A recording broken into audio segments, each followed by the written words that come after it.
Hello there, thanks for joining us. It's The Sweet Spot. Bruce Millington and Steve Palmer from the Racing Post talking all things golf. We'll look back on last week's single tournament, which produced a winner from a player who'd been in the wilderness for a while but had been threatening to win, and he carried through with that threat.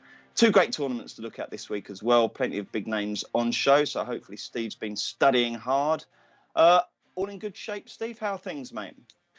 I'm rather bewildered by the golf betting game at the moment, to be perfectly frank, Bruce. Yeah. I found the last fortnight completely bewildering because the Sunday before last, I know you were gallivanting somewhere, but Jordan Smith, arguably the weakest finisher on the DP World Tour over a 5-year period, produced a Tiger Woods-style final round performance to win the Portugal Masters. Then last week, Russell Henley, arguably the weakest finisher on the PGA Tour over a 5-year period, ran away from the field over the weekend at El Camaleon. So, any golf punter who's been in this game a long time would have had their laying boots on when Smith and Henley hit the front. This time they both held it together. So, they both ended 5-year victory droughts.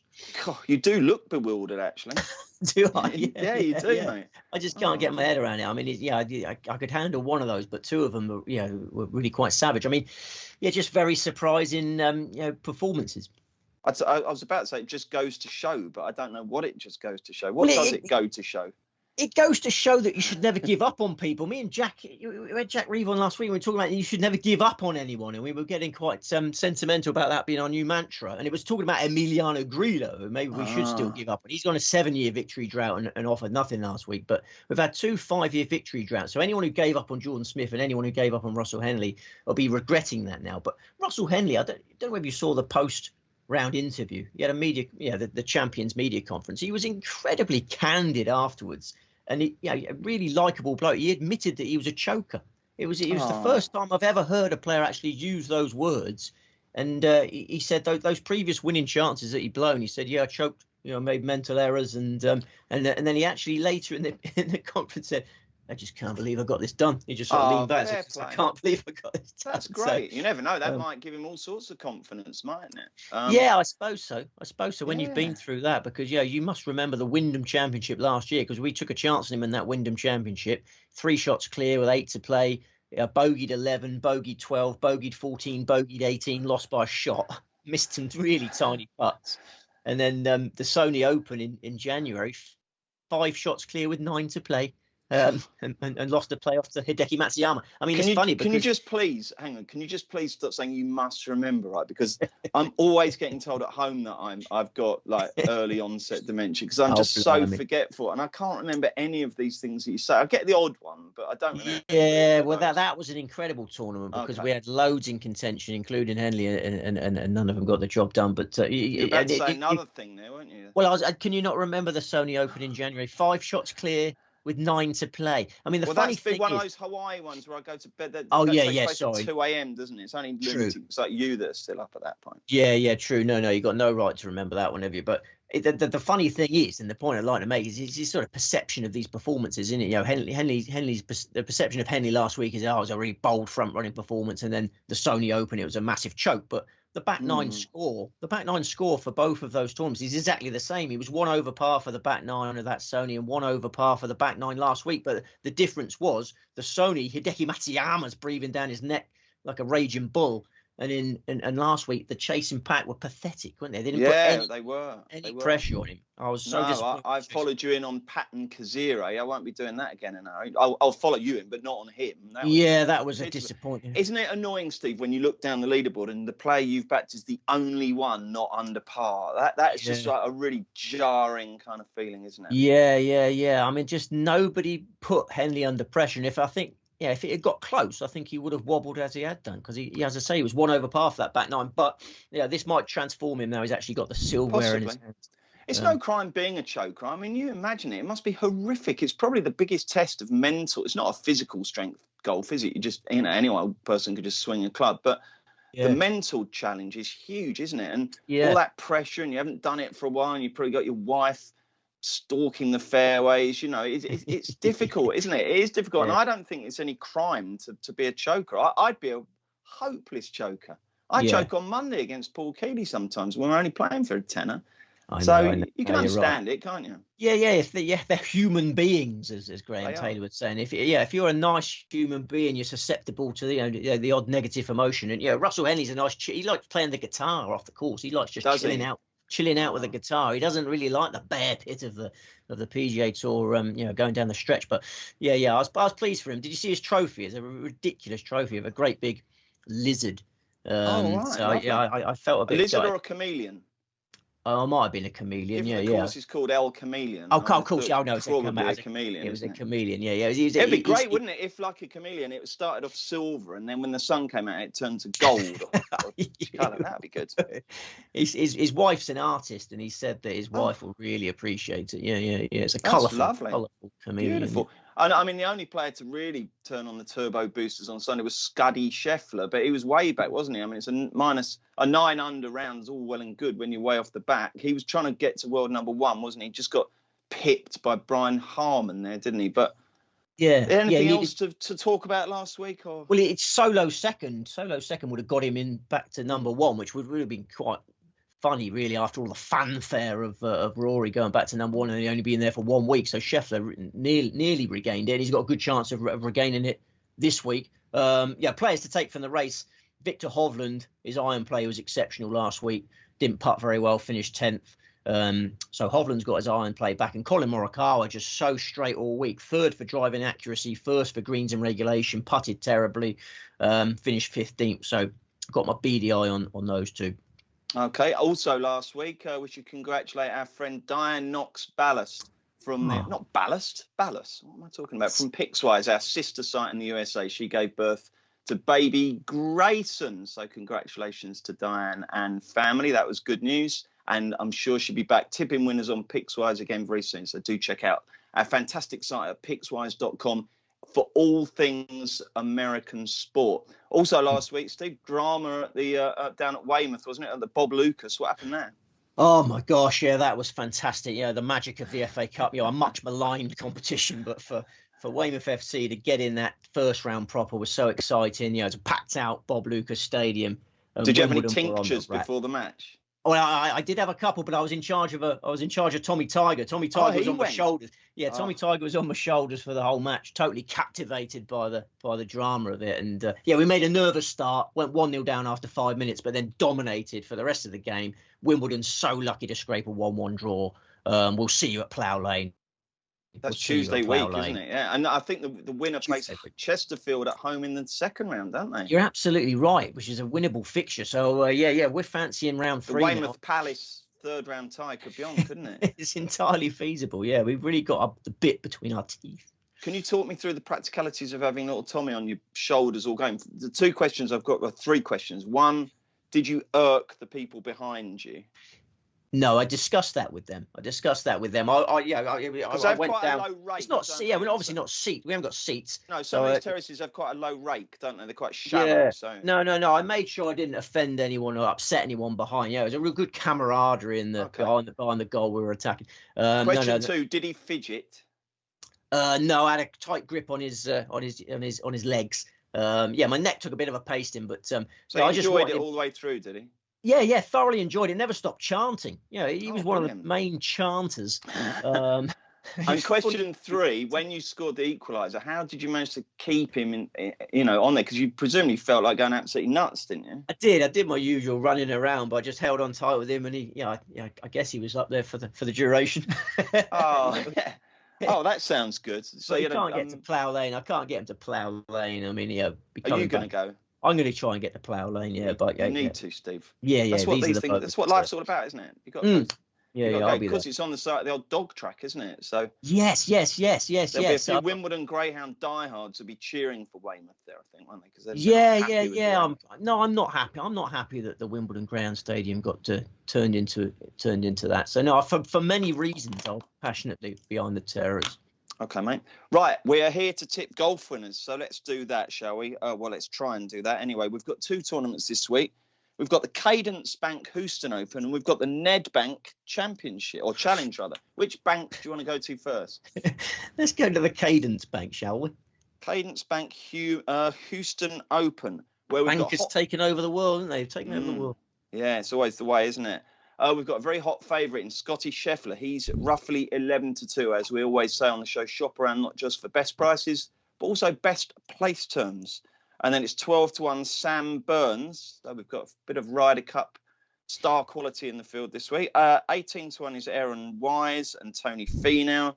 Hideki Matsuyama 22. Russell Henley 22. That would be funny, wouldn't it? If after 5 years of nothing, he goes back to back. Maverick McNeely 22. You might be tipping him, but I can't see why he's so short in a field of that quality. But then what do I know? 25, Taylor Montgomery and Jason Day. And then it's 33 bar. Which course is this tournament taking place on, Steve? This is Memorial Park Golf Course, Houston, Texas. 7,412 yards, par 70. 3 par 5s, 5 par 3s. Generous fairways, but juicy rough. Undulating greens, runoff areas around them. The best winning score we've seen is only 14 under par. So no picnic, sunny and warm to start the event, but cools dramatically at the weekend. I couldn't get my head around this. 26C on Thursday afternoon, 15C on Saturday afternoon. So wow, it does cool down, interesting drop. Light to moderate breezes. I think you've got a sharp short game. That's essential to play. Righty-ho, how many selections? 3. Right then, kick on. Who's the main man? Harris English, 70-1, who I thought was a real eye catcher last week. In his first round, 64 at El Camaleon, he looked like the old Harris English, the player that won 2 PGA Tour titles last year, made his Ryder Cup debut. He had some injury problems after that. He had a bad hip that got progressively worse.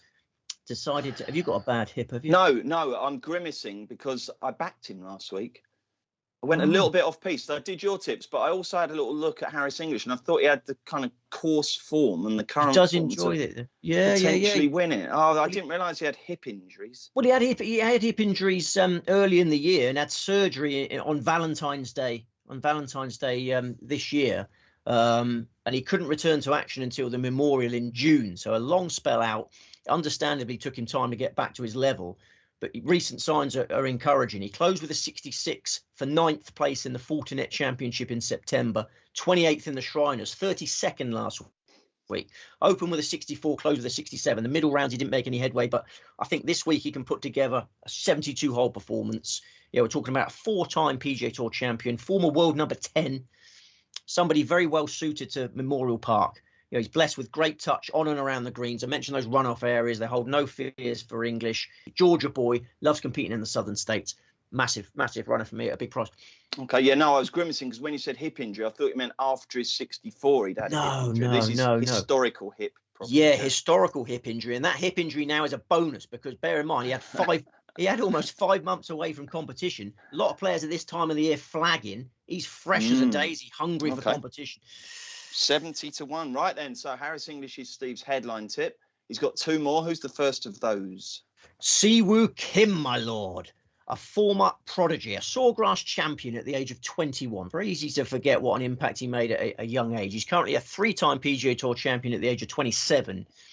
This crazy cat has got bundles of bottle. We've seen so much courage from Siwoo throughout his career, and he's a bit crazy, but he's a courageous, crazy cat.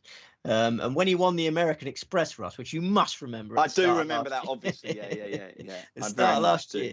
Yeah, Patrick Cantlay breathing down his neck. Cantlay was finishing like a train. Siwoo fired a Sunday 64 to edge Cantlay by a shot. And more recently, we've seen that courage on display in the President's Cup. Brilliant, that wasn't it? Yeah. What a moment that was for Siwoo Kim. He's up against Justin Thomas in the singles. Justin Thomas has won 4 matches. He's going for 5-0. The American crowd, as partisan as they come. Siwoo Kim on the final green holds a birdie putt to stun Justin Thomas, stun the American crowd and win that match. That was balls of steel stuff. Brilliant. And what it also showed is that the broom handle putter could be galvanising Siwoo Kim because putting, big frustration for Siwoo. Adam Scott convinced him to try the broom handle at the President's Cup. Worked so well. It wasn't just that singles match. Siwoo won 3 points from 4 matches in that President's Cup. He teamed up with Cam Davis to beat Scheffler and Burns. Teamed up with the all-mate Tom Kim to beat Cantlay and Shafale. What a famous victory that was. So he took huge amounts of confidence from the President's Cup. And then he followed up with 8th place in the Shriners Children's Open next time out. Then I think he got a bit tired out, a bit of mental fatigue. It's a hectic schedule. Didn't make an impact in the Zozo, didn't make an impact in the CJ Cup, but he's had a fortnight off. I think he comes back in Texas this week as sharp as attack. He lives in Dallas, Bruce. He lives in Dallas. Siwoo Kim, been based in Dallas for a long time, in his adopted home state. He was 4th in the 2019 Texas Open. I think everything points to a big performance from Siwoo Kim. Wow, you started the show very bewildered, but now you've gone from bewildered to bullish. I like it. Well, I'm always, I was bewildered on Monday, and then I get bullish on a Tuesday. It's like a sort of Craig David song, really, isn't it? Okay, so we've got two juicy price tips so far. Where's the third tip come from? The bottom end of the market, or are you going big again? You've got to go big. I've gone 70 to 1, 50 to 1, 50 to 1. Davis Riley, who I'm certain. Oh, good old Mavis. I'm certain will become a PGA Tour champion. He's been banging on the door of the winners' enclosure like Michael Ruddy Tyson over the last year or so. Playoff loser in the Vows. Century? Blimey, been tipping. He hasn't been around that all right. But anyway, go on. Like that. I'm not denigrating you, Tom. I'm just saying he does owe us, doesn't he? He does. It'll come. Playoff loser in the Valspar last year. 5th in the Mexico Open. 9th in the Byron Nelson in Texas. 4th at Colonial in Texas. One of his 2 Korn Ferry Tour titles came in Texas in the TPC San Antonio Championship. Like English, Riley much prefers playing in the southern states of America. He's born in Mississippi, went to college in Alabama, and he's already played 5 events this season. He's really sharpened himself up for this one. He was 21st in Mexico last week, 67, 67, 68, 68. Such a rock solid warm up for this one. He was 29th on his Memorial Park debut last year. I think Riley's ready to rumble. Lovely stuff. We'll have a word about the favourite, obviously, Scotty Scheffler. 11 to 2. Is that just too short? At what point did he become interesting? Or what would he have become interesting? You have got to respect Scotty Scheffler. I mean, he carded a 62 in this tournament last year. He carded a 62 in Mexico on Sunday. He went back to his old putter at the weekend. Fell back in love with his old putter. So I'm not going to talk anyone out of a Scheffler bet. But 11 to 2, I can leave him alone at that price. All right then, mate. Anyone else you wanted to mention, or which player if they won would really sting? You mentioned Maverick McNeely. Yeah, I think it'd be Maverick McNeely. Really? Yes. I mean, he's just so short. He never wins. Never does anything. No, he's got that. He's got a heady mix. If you're like a robot, you would be backing Maverick McNeely. But yeah, course and current form. If you're just like a robot punter, he's got a heady mix of course and current form. Okay, all right, fair enough. And Sam Burns? Yeah, Sam Burns is the other one. I think obvious chance, but priced as an obvious chance. 12 to 1. I really respect Scheffler and Burns this week. I just want to take a chance with bigger prices. Brilliant. Okay, we'll reiterate all Steve's tips at the end of the show. Let's move across to South Africa. It's the Nedbank Golf Challenge. Obviously used to be called what was it? The Sun City Million back in the day, wasn't it? The $1 million challenge. Yeah. It's been around since King died, isn't it? It certainly has. I was looking, by the way, Steve, at this. I was thinking, because we always fantasize about winning loads of money and going on a flash golf holiday, and we'd certainly take this one in, wouldn't we, on our golf world tour? Yeah. And I was wondering how much it is to get in. Can you believe it? It's 12 quid to get in. And the first 400 people get in for 3 quid. Absolutely incredible. But you've got to be careful because there's a few rules, okay? No refreshments allowed to be brought into the venue. Well, that's standard. No narcotics. No age restriction. Well, that's good. But on the downside, no weapons of any nature and no firearms. I mean, why do you need to be told not to bring a gun to a golf tournament? Yeah. Well, I suppose there's a lot more menacing creatures to worry about over there, isn't there? You might need to shoot a crocodile on the way down. I don't know. Maybe you do need a gun. Wow. Imagine imagine turning up for a golf tournament at a gun. And, if you're a player and someone's like, on the first hole, some big burly guy says, I've had a big bet on you to win this 3-ball today. And then you notice he's got a piece on him. That would be pretty scary, wouldn't it? Yeah. Now, we're very lucky in this country that pieces aren't around, aren't we? Yeah, we are. We are. Long may that last. Yeah, Anyway, this won't get the winner tips. Let's get the latest betting. Let's. Let's. Sorry, no, let's. Sorry, you were just saying let's. Yeah, okay. I was going to anyway, but your urgings have made me even more determined. 9 to 1 Tommy Fleetwood, 14 to 1 Jordan Smith, 14-1 Thomas Detry, 18-1. I can't even read. My eyesight's gone. 16-1. Sorry, Robert McIntyre. 18-1 Ryan Fox. 20 Bedizen Hut, and 22 Rasmus Hogard, Minwoo Lee, Lucas Herbert. 25 Bar. Not how many selections. Tell us all about the course. Gary Player Country Club. I can't believe how cheap it is to get in there. We'll have to value, go there. that, Yeah. Sun City, South Africa, 7,834 yards, par 72, 4 par 5s. The Nedbank has been around for a long time, as I say, but it didn't become a European Tour event until 2013.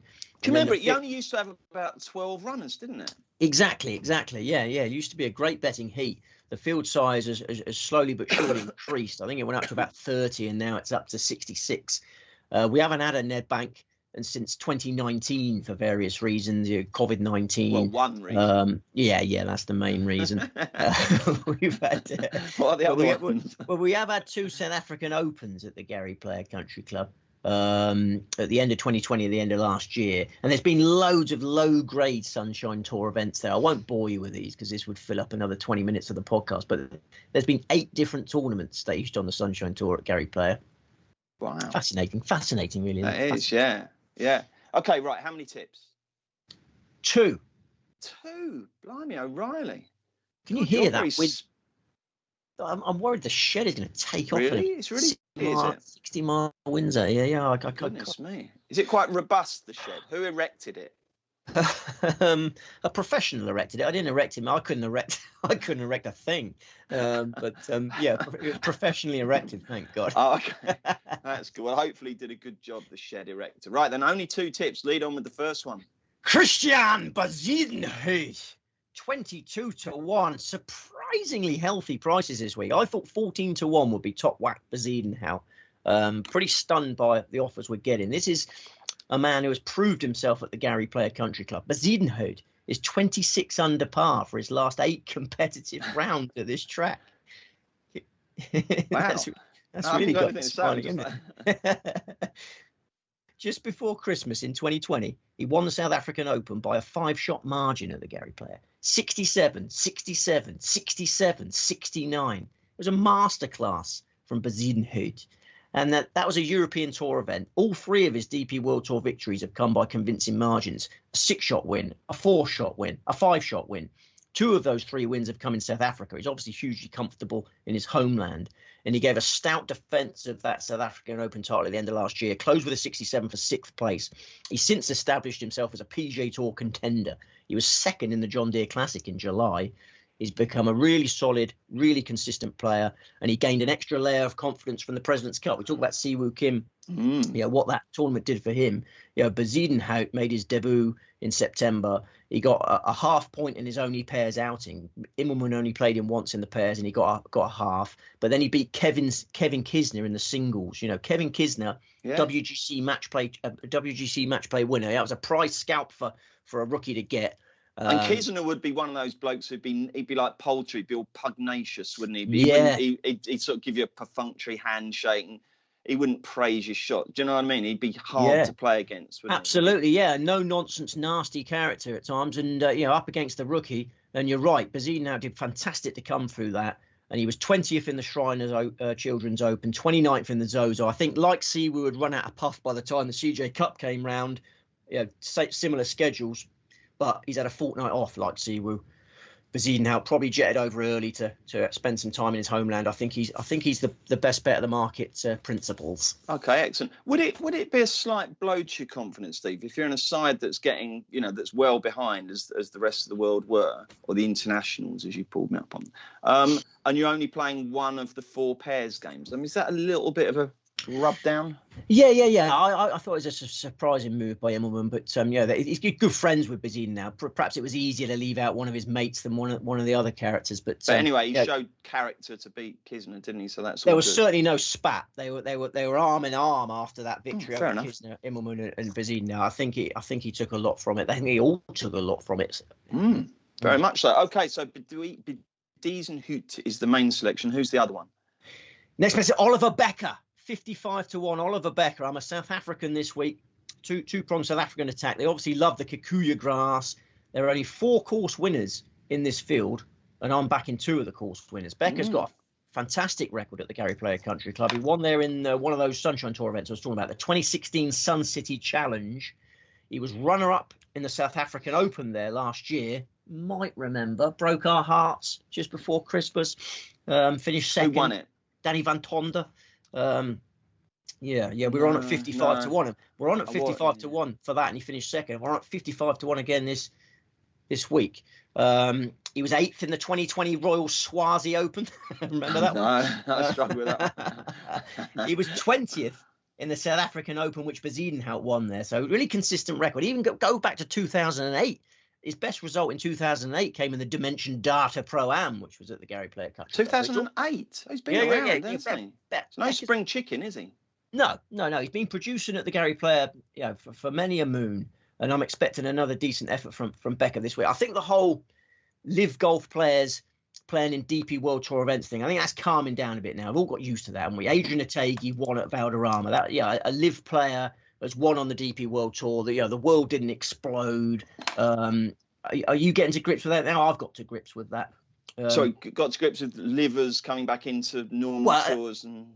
Did Adrian Otaegui's victory at Valderrama offend you in any way? I mean, no. Look, I mean, Steve, when you look at everything that's going on in the world, I find golf a bit of an escape from all that kind of stuff. So, no, it didn't. It really didn't. Good. No. And Oliver Becker doesn't deserve any flat. I didn't even know he was a liver. Well, he only played one. Yeah, he only played one. But if you look at his Twitter feed, he had to repel a lot of flack, even though he's only played in one live event and then got dumped out of it.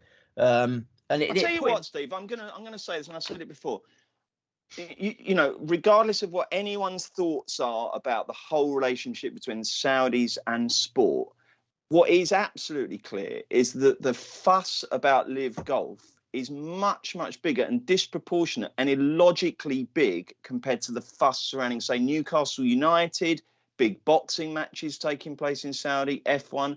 I don't see John Joe Shelby getting dug out every time he has an interview about, being employed by, a Saudi company. And yet the golfers, they cop it all the time, don't they? So I'll get that off my chest. But anyway, carry on. They do. And it put Oliver Becker right off his game because he was contending pretty much every week on the DP World Tour.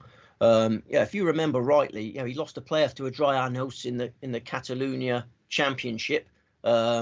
He was looking likely to make his DP World Tour breakthrough, literally contending every week. And then he joined Live, played that one Live event and completely lost his form. And then, when he came back on the DP World Tour, he really struggled. But recent signs have been encouraging. He was 9th in the Italian Open in September and 3rd last time out in a Sunshine Tour event. So, I think, Becker's a DP World Tour player again. He knows that. We all know that. Let him play. Let him win. Okay, brilliant. Now, Tommy Fleetwood is the hot favourite. What did you think of his chances this week? I think got a great opportunity here to end a long victory drought. His last win was in this event in 2019, but his driving has improved recently. For the final 3 rounds of the CJ Cup last time out, he outscored everybody, including Rory McIlroy, who won the tournament. Fleetwood made a poor start and then went bananas. Rock solid Nedbank record. So it's just 10 to 1 about a player who hasn't won for 3 years. We've seen victory droughts ended. It's the in thing these days, isn't it? I just think. Yeah, you're absolutely right. I just think at that price I can let him win without carrying my money. I mean, the Fleetwood Scheffler double will appeal to a lot of people this week. I wouldn't put people off the Fleetwood Scheffler double. I suppose it pays 50. It pays nearly 60 to 1, doesn't it? Yeah. It's a sort of bet where if it won, you go, why didn't I do that?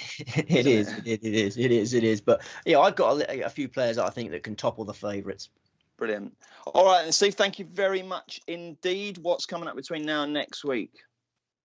Just the build up to Plough Lane, I suppose. I think Wimbledon are playing Leyton Orient tonight, and they are indeed. Yeah. And Leyton Orient must be a bet if anyone wants a football. Well, Dan Childs, esteemed Racing Post colleague, he's put up Leyton Orient as a very big. I think he's gone 3 points on Leyton Orient. So yeah. I would concur because Wimbledon was so unimpressive. They came down, 2 leagues higher than us, full of Alice bands and man buns. They really fancied themselves and were just played off the park for 70 minutes. Really? You were full value for your draw, were you? Oh, absolutely. Yeah. I thought Wimbledon were rubbish. I expect them to lose tonight. I expect them to lose in the replay. Okay, right then.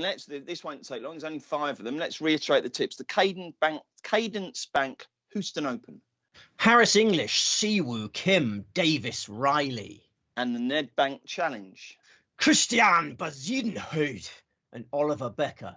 Lovely stuff. Those are Steve's fancies. We'd love to know who you fancy. Stick your thoughts in the comment section below. If you enjoy the show, we would love you to hit that thumbs up as well.